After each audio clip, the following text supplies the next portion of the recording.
IT man power company మాది. ఒక edtech company అని చెప్పి వీళ్ళ ఇంటర్వ్యూస్ చూశాను నేను. అండ్ పేరు చెప్పకుండా మాట్లాడుతున్నాను, ఎందుకంటే మనం కొంచెం డెప్త్గా మాట్లాడడానికి అవకాశం ఉంటుంది. If I use there name definitely కొంత లిమిటేషన్స్ నేను ఆగిపోవాల్సి వస్తుంది. అందుకని నేను కొంచెం డెప్త్గా మాట్లాడదామని నాకు కొన్ని క్వశ్చన్స్ ఉన్నాయి. జనరల్గా ఏంటంటే వాళ్ళు అబ్జర్వ్ చేశాను, వాళ్ళ అడ్వర్టైజ్మెంట్, వాళ్ళ యాక్టివిటీస్ స్టార్టింగ్ నుంచి ఎవ్రీథింగ్ ఐఎమ్ అబ్జర్వింగ్. అండ్ ఒక ఎడ్టెక్ కంపెనీ అంటున్నారు, మాది ఐటీ కన్సల్టింగ్ కంపెనీ అంటున్నారు, at the same time IT man power company అంటున్నారు, అందరినీ యాక్సెప్ట్ చేస్తామంటున్నారు. సో ఆఫీస్ బాయ్ నుంచి నేను ఈ స్థాయికి వచ్చానంటున్నారు.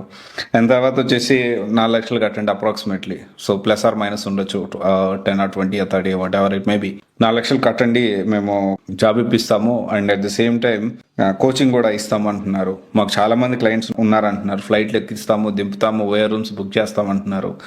And at the same time payroll మాదే ఉంటుంది అంటున్నారు. అట్ ద సేమ్ టైం మాది ఒక కోడింగ్ ఇన్స్టిట్యూట్ ఉంది అంటున్నారు. సో మాది ఒక ప్లాట్ఫామ్ ఉంది, దాని నుంచి కోడింగ్ క్లాసులు నేర్పిస్తాము, దీని నుంచి మేము అక్కడికి పంపిస్తాం, ఇక్కడికి పంపిస్తాం అని చెప్తూ ఉన్నారు. అండ్ బిహేవియరల్ ఇష్యూస్ ఉంటే మాత్రమే టెర్మినేట్ చేస్తాం అంటున్నారు.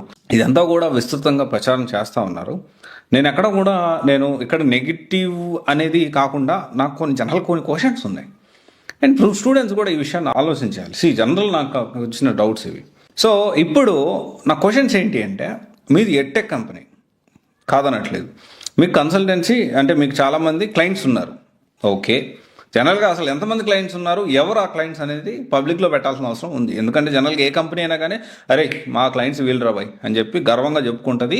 They will publish each and క్లియర్గా ఇన్ డీటెయిల్గా వీళ్ళు మా క్లయింట్స్ అని చెప్పి చెప్తారు.